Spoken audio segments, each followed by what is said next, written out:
Hello and welcome, and thank you all for joining us tonight to our 10th edition of Roman Nights. This is an event form that we have tried to start here in the Eternal City to bring together people from different walks of life. We had people here from the diplomatic world, from the business world, from the Vatican, as well as people who achieved a lot in academics and other areas of expertise, and who have come either through Rome or who really live here. And the idea of Roman Nights is to have a conversation on current topics and to get different angles, different perspective, different views. My name is Andreas Tonhauser. I'm the EWTN Vatican Bureau Chief, and it's my honor and my privilege to host you for tonight. And I'm also very happy to welcome our panel who have come from far and wide and not so far away tonight to be with us for a very interesting topic. A topic that actually one of the panelists has written a book about, and it's about chastity. We called it Chastity, an outdated virtue with a question mark, because it's actually a topic that is quite current, and it's something that we should talk about much more. Let me introduce to you our panelists and to explain a little bit more why we chose to speak about this topic. Sister Mirijam Kaschner, thank you for coming, for flying in. I know you will be staying here for quite a while. You'll be participating also in the synod that will be starting in the coming week. And we are very happy that you still found time to come here, actually a little bit early, to be with us tonight. You are a religious sister. It says here also that you joined the Catholic Church at the age of 20, and then you are with the Missionary Sisters of the Precious Blood, which you joined in 1997, and you are serving as the General Secretary and the Press Officer of the Nordic Bishops Conference. You will share your insights as well on this topic, and maybe also your perspective a little bit on the Church in Europe. With us also is, and I already gave you a hint, the person who wrote a book on the topic today. Unfortunately, I wanted to present to you the book here, but we'll send it out also afterwards. And I hope that each and every one of you also will purchase a copy of that book as soon as it's available also here in Rome. It's Bishop Erik Varden. He came actually from far away to be with us. Is it right if I call you a Viking bishop, or do you not prefer that? I leave that at your discretion. You leave that at my discretion. We could not tell it from the tone and from your accent, but actually you're a bishop in Trondheim in Norway, from where you're joining us. You are a very acclaimed spiritual writer, and you will also speak a little bit about your new book, Chastity, Reconciliation of the Senses, tonight. And also joining us is Vincenzo Bassi, not for the first time. He's here for the second time also for Roman Nights.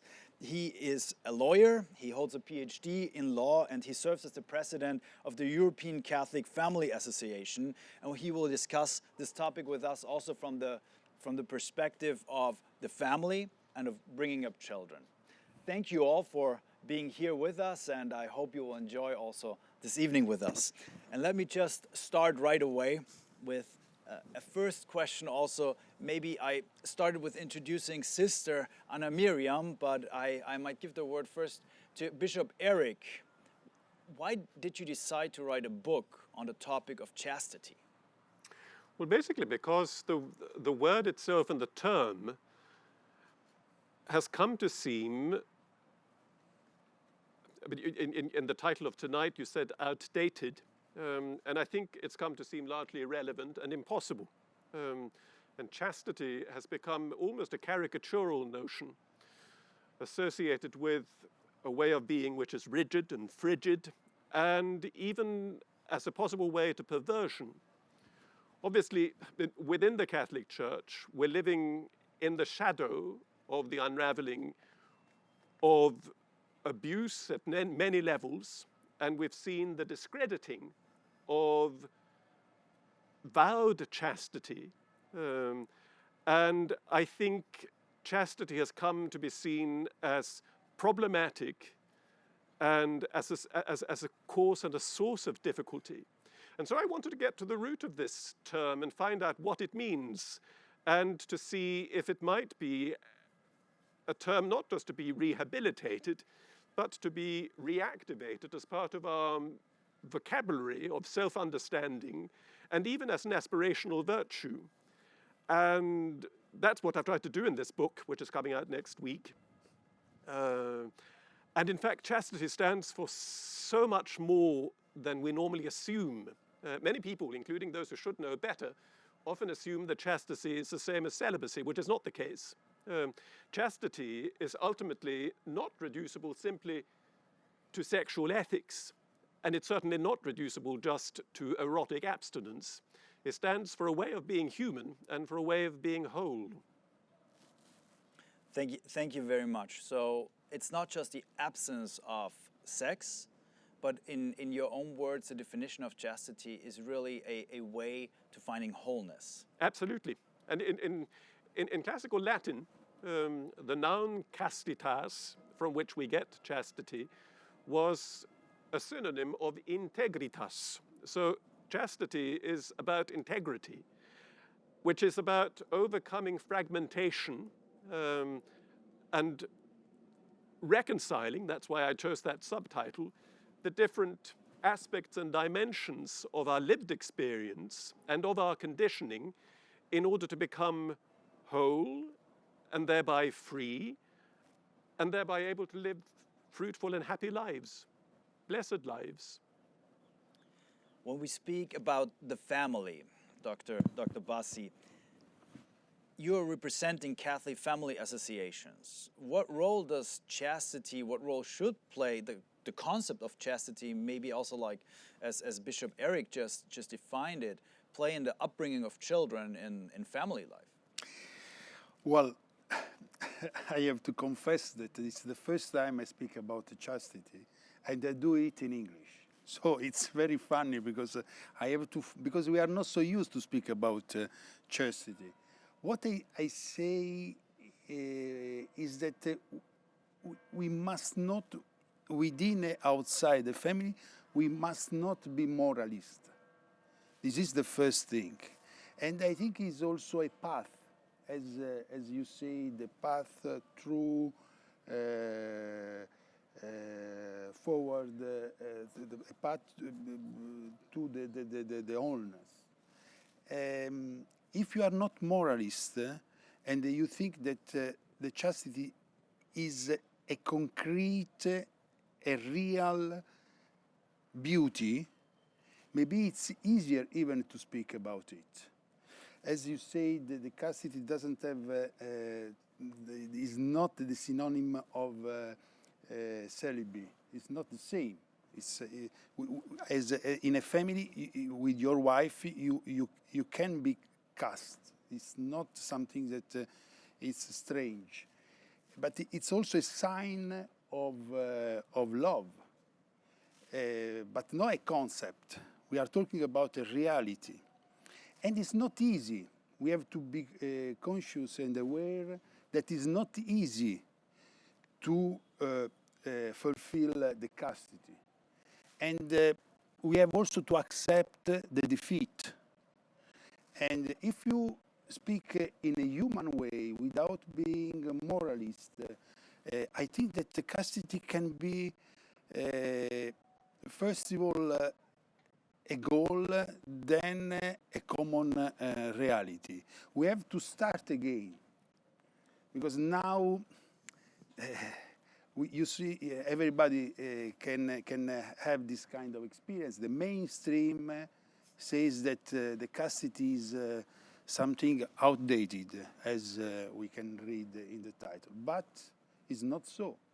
Because when you realize the beauty of the chastity, I think that there is also the way to show this beauty, but we have to learn new words to mean the same beauty and reality.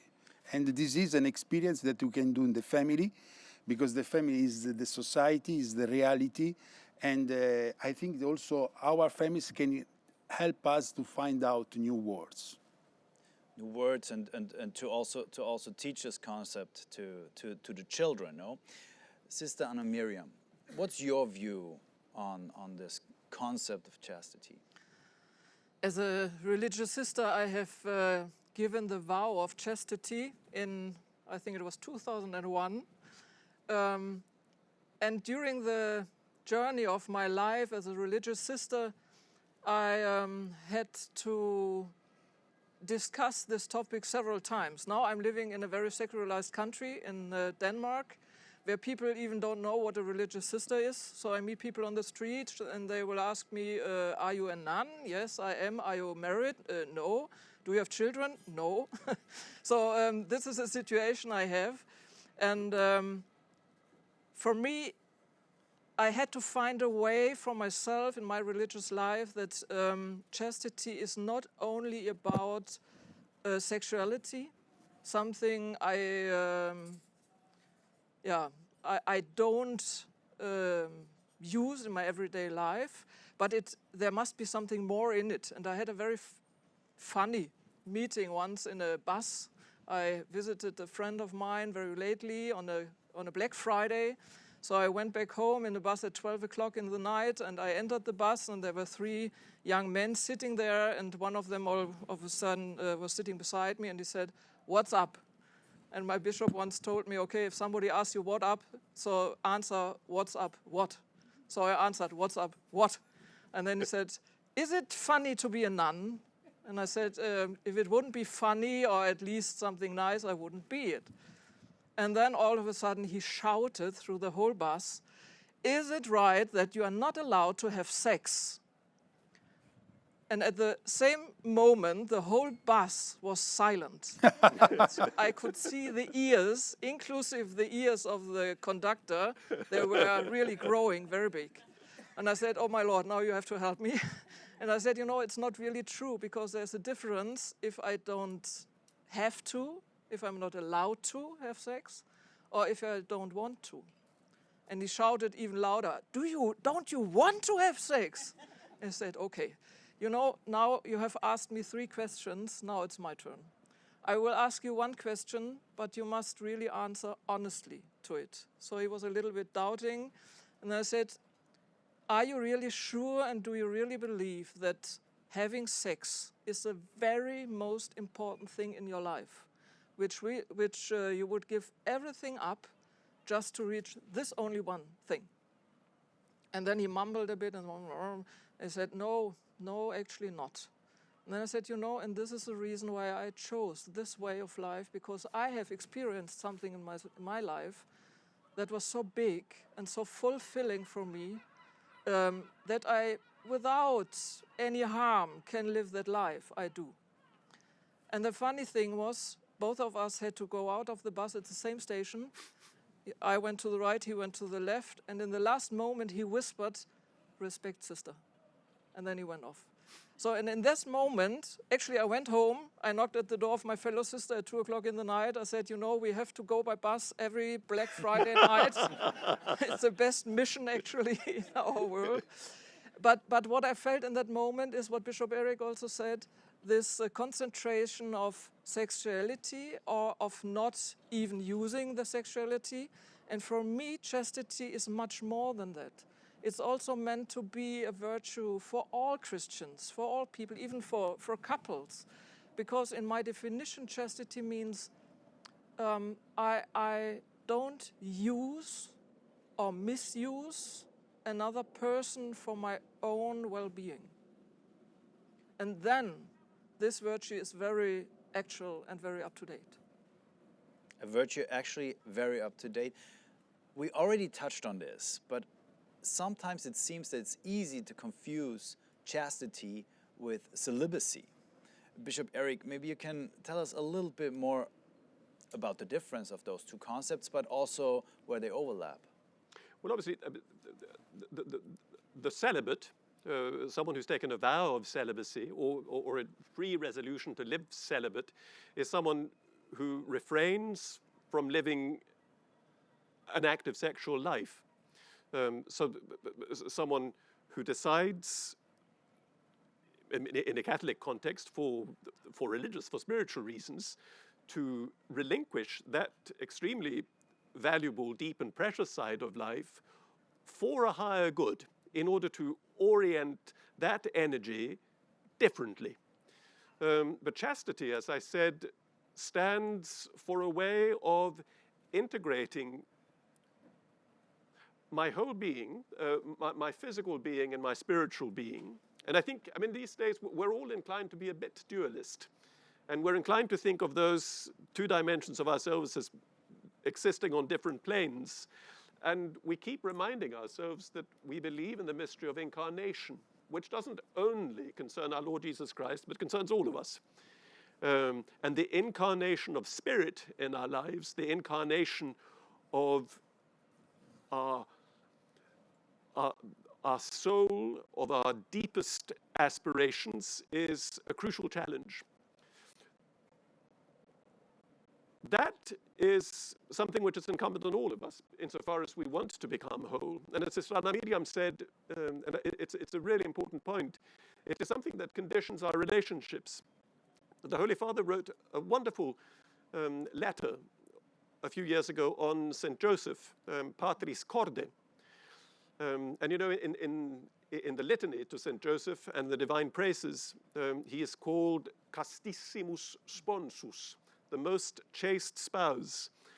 And there's a terrific passage in that letter talking about the importance of chastity in parenthood, which the Holy Father expounds precisely on the sort of terms that Sister Anna Mirijam outlined, that it's crucial for parents to admit the otherness of their children, not to see their children as ways of realizing themselves, and that there is, if you like, a kenotic dimension to parenthood, which is that of letting go, of becoming a servant, an enabler of this life, a forming influence for good of that life.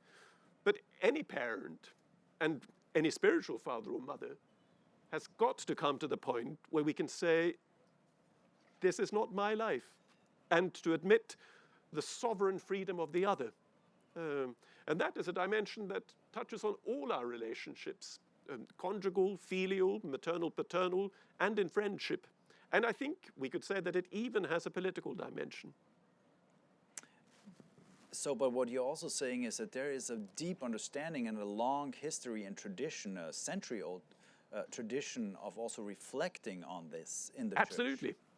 And not least in the monastic tradition, which really has a tremendous ability to call a spade and to deal with, human complexity, human difficulty, and sometimes the sheer human mess, in order to enable, through an acquired wisdom and guided by the light of revelation in Scripture and in the tradition of the Church, to help us to become whole, and thereby, as I said, to find happiness and to live fruitfully.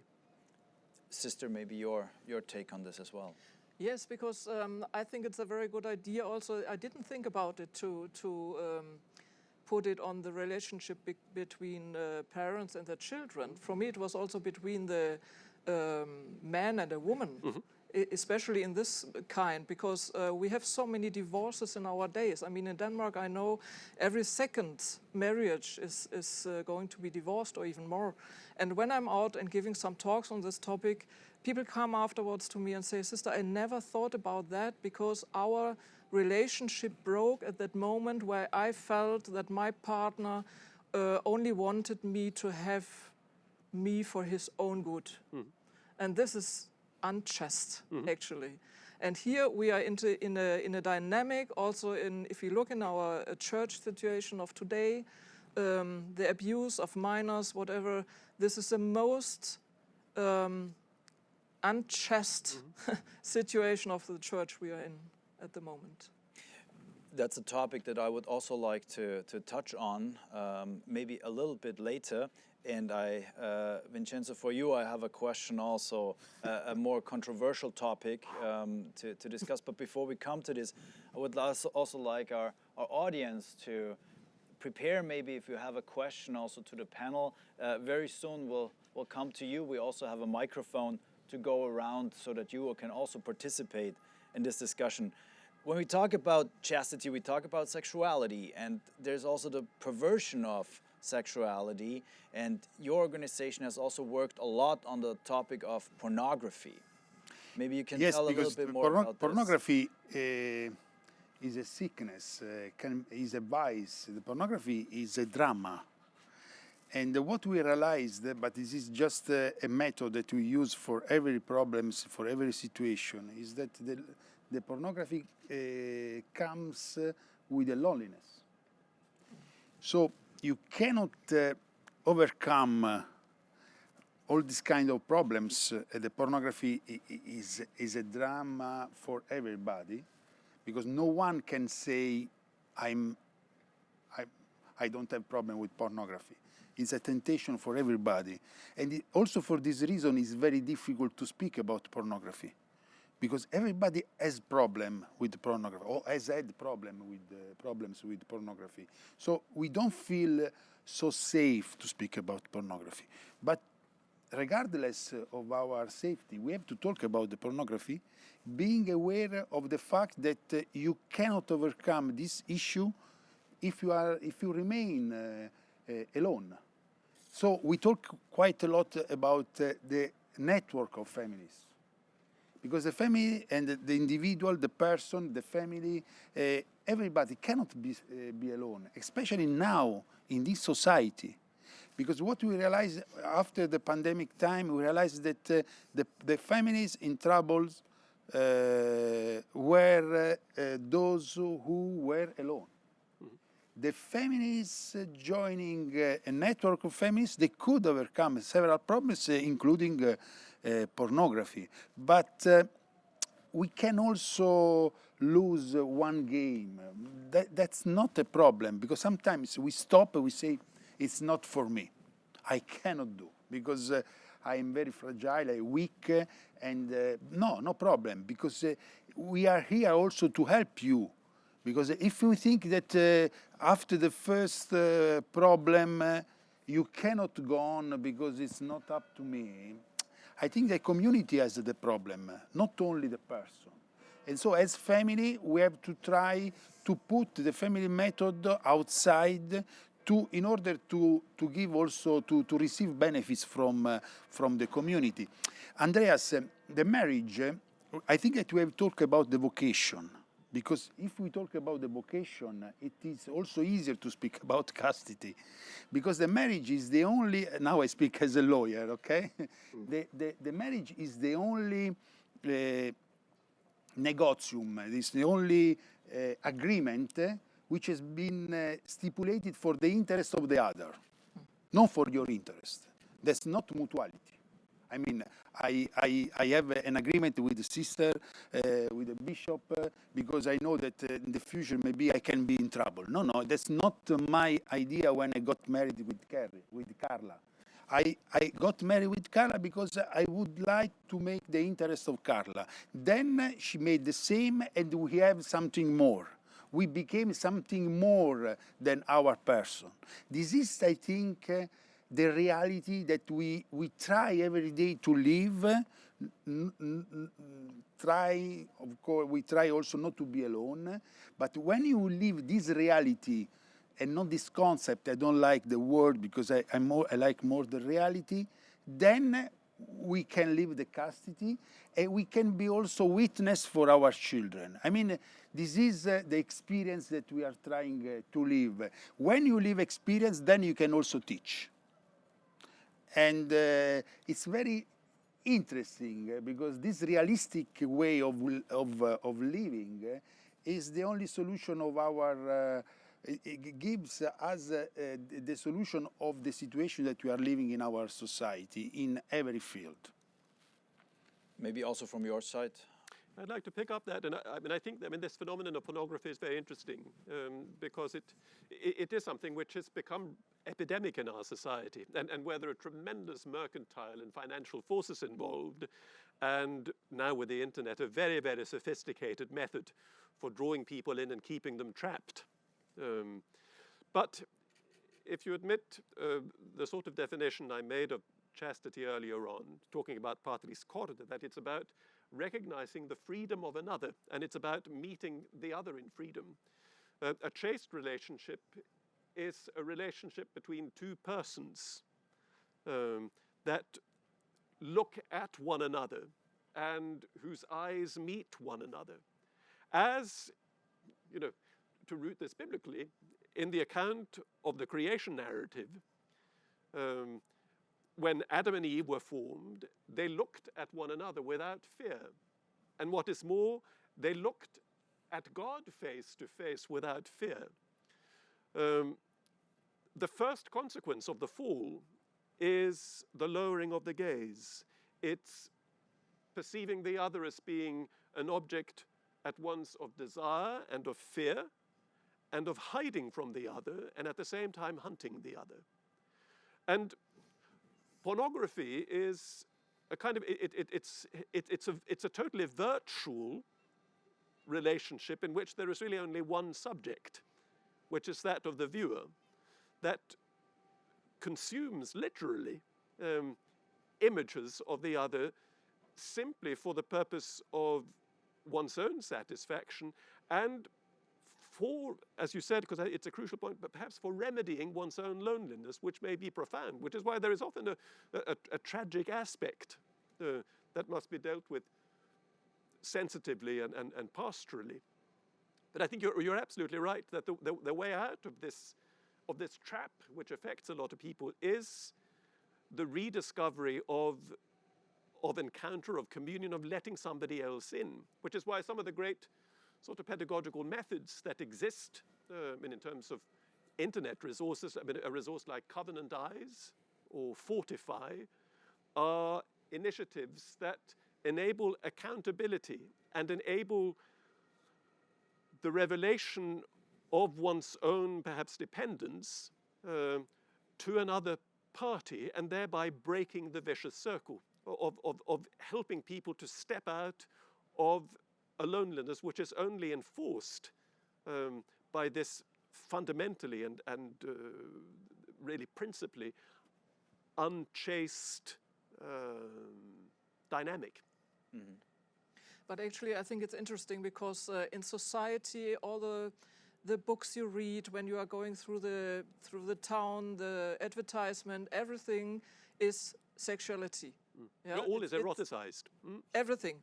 But to talk about it one-to-one, for example, in a marriage, is a kind of no-go. It's a taboo somehow. And this is very, very interesting, because how can we come in and help? I mean, you do it with the family associations to try to take this topic into the families and to encourage them to talk about it and not to stay with them alone. Well, of course, we are a federation, so it depends on local associations. But for example, when we talk about this pornographic platform, we try to introduce the topic and giving everybody an example of how we can solve issues and understand better our sexuality just being together, not being alone. Because it's true that we cannot create the village, because now we are living in a changement of epoch and we cannot have villages like in the past. But we can recreate the quality of the relations lived by our grandparents in the past. So, but if we do not have a community, it's normal to consider the other another person through which I can become saint. So we're really talking a lot also about loneliness, and I think that the loneliness is the sickness. And Bishop, you called your book also a reconciliation of the senses. So also a way to wholeness in a way, which is probably closely related.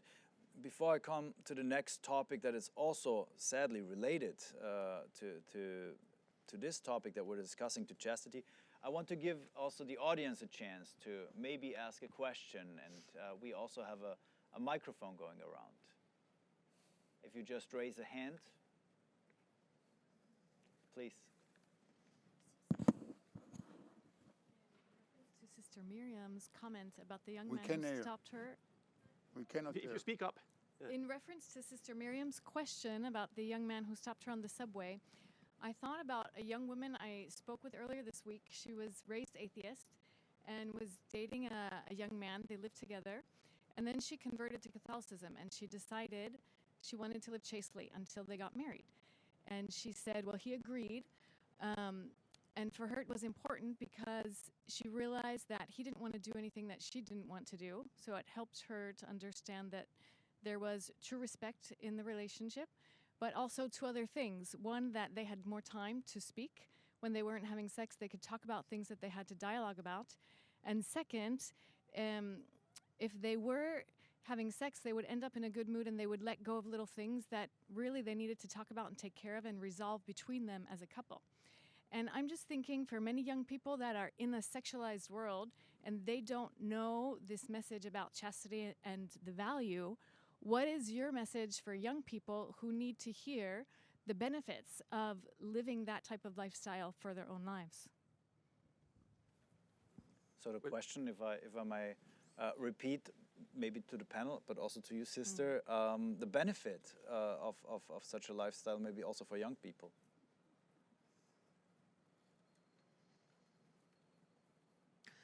I think it has a great benefit also, especially for young people, because when I look in my the people I'm together with, and even the younger ones now, they're around 12, 13, 14 years when they have the first sexual contacts. And with some people afterwards, when I talk, when they're elderly or older, a little bit older, they tell me it was the greatest mistake in my life because I didn't know what I did. And it was an experience which really was more pornographic than really an experience of joy, of love, of being together. So I think especially for young people, and even if you mentioned it, this lady, the decision they took, it gives them the possibility to reflect much more about their relationship, about the way they want to live their sexuality, and I hope so it will help them in future.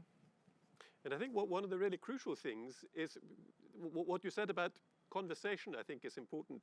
And that's why I think it's so important to re-establish a vocabulary that enables us to talk about these things in positive terms, not just in prescriptive terms. You mustn't, you shouldn't, you must, you must wait. But precisely, and that's why I think this term chastity really is key. My own reflection on this topic began really when I entered the monastery and started studying the rule of St. Benedict. St. Benedict has really only one thing to say about chastity in his 4th chapter on the tools for good works. And what he says is expressed in 2 words. He says, castitatem amare, love chastity.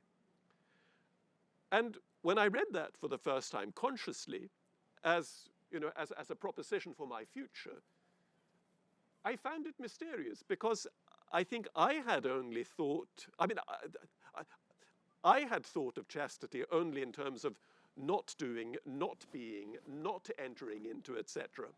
And this idea of chastity as something lovable, as a tool for flourishing, as a way to happiness and freedom, hadn't really occurred to me. But obviously, entering into the logic of St. Benedict and benefiting from the tradition's great and very, very realistic reflection on this subject completely altered my perspective. And I think that's why I really see it as a great ecclesial task now to rediscover this language and to propose it to people in order to enable that exchange at depth. Thank you. Yes, I think that, as a father now, I talk as a father of 3 children, okay? 19, Antonio Maria, Miriam, 15, and Giancarlo Maria, 13, okay? So it's it's a very crucial point, and I think about that, and I don't have any receipt, of course. But because I am humble, and there are so many problems. But I can tell you that now there is the consumerism, which let us think that we can consume everything. So when you are at home, and of course with your kids, you cannot speak so directly about this topic, You just give examples. You speak about the fact that you must not consume relation. You need engagement, because through the engagement you can become happy. And once my daughter Mirijam told me, well, my friends have the boyfriend and so on, but what can I do with the boyfriend? So I like this kind of answer, because she said to me, I mean, I will have the boyfriend when it will be worth to have a boyfriend, to have a relation, when I can grow up through this relation. I mean, I think that to be a witness for the parents is very important, and to understand the importance of the engagement, and also in general to teach our kids not to consume. Even when we eat, we don't have to spoil anything. We have just to eat, to reserve the broth, the bread, and to keep the bread for tomorrow, because the life is something so beautiful, and we don't have to spoil it to waste time. And through this reality, we have to look at the eyes of our friends, of our wife, of our kids, to understand their proper wishes and needs. Because if I speak with Mirijam in one way, I cannot use, or maybe I won't use the same words with Antonio Maria or with Giancarlo, because the situations are different, people are different. So it's not easy. I think that we have to pray, because otherwise, if you go there with a model, we make mistake. But you said don't spoil the beauty. That's remarkable. Any other question? And then here are two questions. Maybe we can take them also together. And no, please, first and then the second, and then. I just wanted to perhaps just ask. There is a big difference between a woman and a man, right? Yes. I think so. And at least of my generation, I have experienced that girls never really want to, doesn't make sex with a man if she's not in love, deeply in love. While a man does make sex with whoever he thinks is beautiful or not beautiful, attractive, and that's a big difference. That was my point. So you can't talk the same way with a girl and a boy, definitely not. Thank you. And here was another question. Yeah, first of all, thank you very much for all the speeches so far. I come from a laity experience where we take vows of chastity. But what is interesting now, listening to you, is that we usually talk about virginity, not chastity. So I was wondering, do you see a difference, or they are synonyms? Maybe a quick or short reaction also from the panel. I'd say, with regard to the first point, yes, I think the male and the female experience of sexuality is crucially different, which is why we need the voices of both men and women talking about it. But I'd still say that chastity as as a positive ideal is a relevant ideal for both. In terms of virginity, I think it, obviously, the term, if I'm not mistaken, as you refer to it, is as Don Giussani expounded it. And he did that in a specific and very deep way. In common speech, virginity is a state of someone who has not had a sexual experience.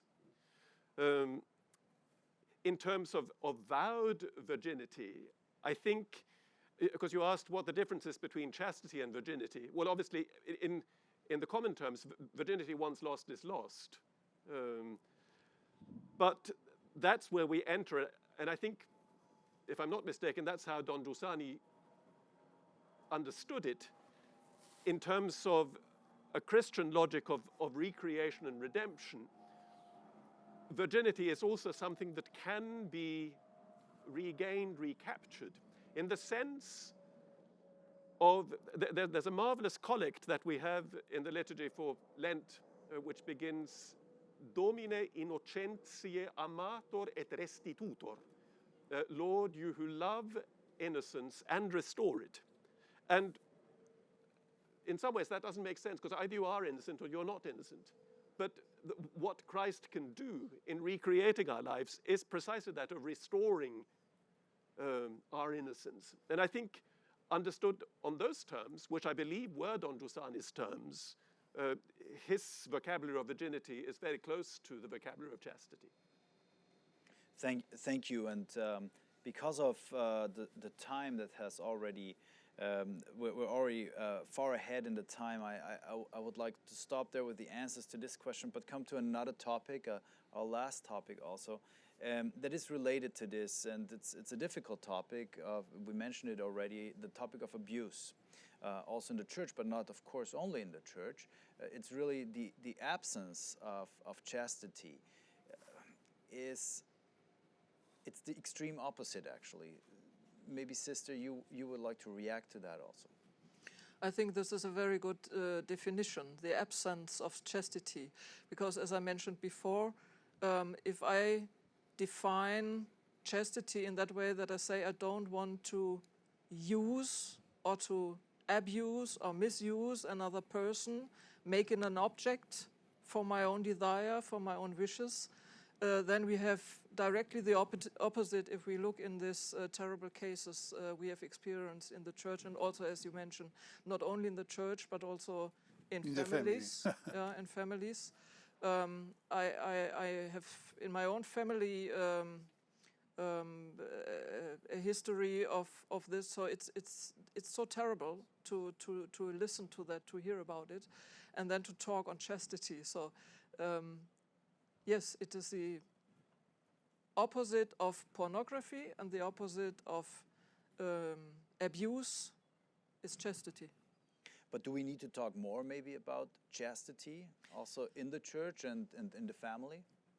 I'm sure we should, because as we heard, somebody said it, to talk together on the topic of sexuality on the one hand, but don't miss to talk also on the opposite. It's the beauty of chastity, and there I agree with Bishop Erik. We need to have words on that, because it's so difficult to talk about a topic if the word is a very old one and you have to translate it into the words of today. And especially if we are talking to young people, if you talk to them about chastity, they will look at you and say, "What's that? I don't know. Is it something to eat? I don't know." So there we have maybe also to find new words to explain a very beautiful virtue of our days. How do you talk to young people about chastity? I talk to them about my own experience, what I have, how I live my virtue of chastity, what it means for me. It doesn't mean that I don't fall in love sometimes, and it's a just wonderful feeling to be in love with somebody, and then to think back to my first decision I made when I made my vows, and I go back to my vocation, And here in the vow of chastity and religious life, I must say, this is really a vocation I can't do on my own. I mean, it's a gift I got, and without a personal relationship to Jesus Christ, I couldn't live this vow of chastity. Bishop Erik, very often when we speak about a difficult topic like abuse, one of the quick solutions that we hear is, well, maybe we should revisit the concept of celibacy. But is it really that easy? No. I mean, I'm all for revisiting our understanding and our practice of it. But I think what is really required is a pedagogy of chaste living. Because I think the risk is that precisely because of this reduction of sense, we've reduced chastity to a totally unobtainable ideal, sort of a medieval ideal of a virgin in a white dress in a tower. And it's something entirely beyond reach, as we find it in medieval iconography. Whereas in the genuine tradition of the Church, we find a way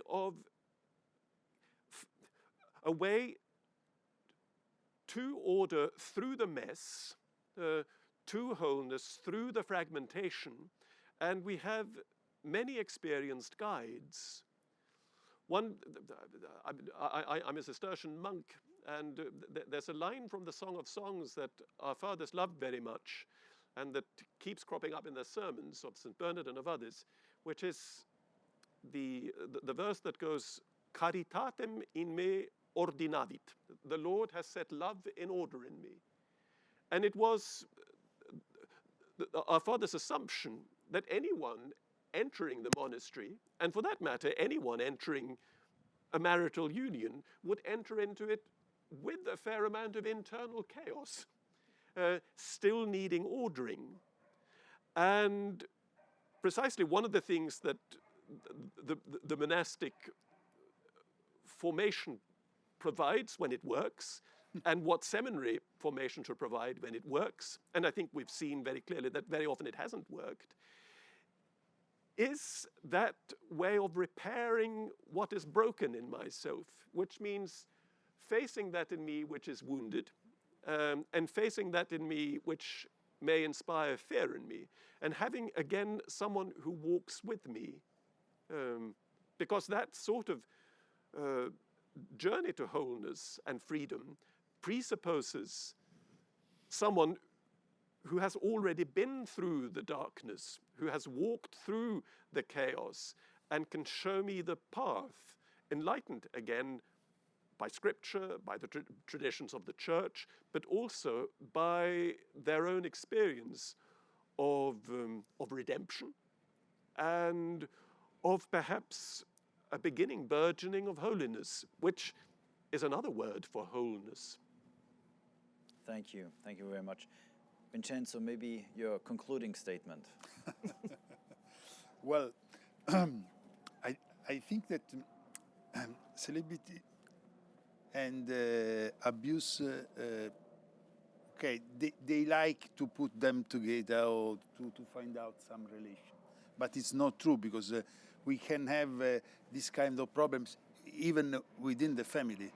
The point is the respect, the loneliness, and we have just to try to understand that you have to cultivate the relations. And even for us, when you get married, you have to understand, you have to be aware of the fact that every day is another day, and you have to cultivate your love. When you succeed in doing that, then you can live also your chastity within the family. But I want to repeat myself. Now you can't do that alone. You need a network of families, and you need pastors having relation with this network of families, because pastors and families must work together. If we are able to realize, and the sisters, for example, are for us that's very important, because they can help us to understand how important is to donate themselves to the others. So every vocation is important. They join together, then we become a community.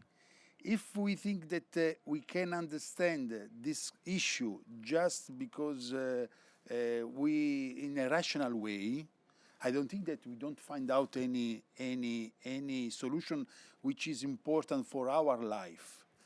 I hope that we can, through this issue, we can understand the importance of the community and of the network of families as a way not to defend the family and our community, but to promote our way of living. Bishop Erik, your concluding statement. In the Sermon on the Mount, the Lord tells the disciple, or he invites them to acquire an eye that is unmingled. It's about the statement where he says that anyone looking at a woman with a view to committing adultery with her, so that anyone who already has, as it were, kindled lust within himself and is simply looking for a way to sort it out, to find a way of satisfying himself, has already committed adultery with her, he says. And he says, acquire an eye that is pure. A phrase that could perfectly well be rendered, acquire an eye that is unfragmented, that is whole. And I think what is crucial for chaste living, for chaste interaction, at the intimate level and also at societal level, is to train ourselves in a way of looking at others in a way which is freed of that sort of instrumentalizing, dominating appetite that Sister Anna Mirijam talked about earlier on, meeting the eyes of another as another with honor and reverence, in a real search for encounter, and not simply as a way of using the other to satisfy my desire, my design, my ambition. And in that way, we find in that dynamic a way of reconstructing relationships, but also reconstructing society. Thank you. And the final word, Sister?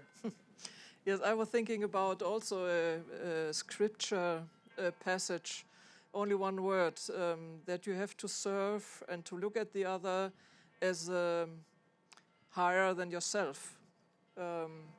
So if this one could be a reality in all our relations we have, I mean in the relation to God, to my fellow sisters, in our families, in marriage, in our convents, to say, okay, serving the other more than serving myself, I want to be served by the others, then we have an idea of what chastity really means. So, and this is my wish also, maybe if this film comes out and people will see it, that they really get an idea of, I have to look a bit more into this topic and maybe ring to Bishop Erik and ask him to sign his book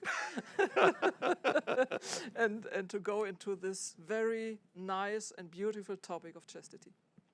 Thank you. Thank you very much. And you were speaking of service, of being of service to the others. We hope that the EWTN Vatican Bureau team can be now a little bit of service to all of you. We've prepared some drinks here also after this to continue our conversation that we actually just started. So we've realized in the few editions that we had of our Roman Nights that actually there would be so much more to discuss, so much more to say. We will try to do that afterwards, but maybe, and this would be my hope also, that it's an inspiration that we take home with us from your thoughts. Thank you so much for coming, from also the thoughts that you've shared with us. And if I may ask our audience also for a round of applause for our great panel tonight.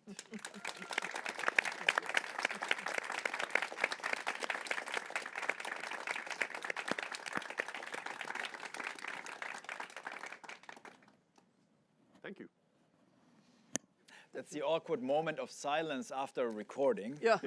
Please enjoy the evening. Don't run away.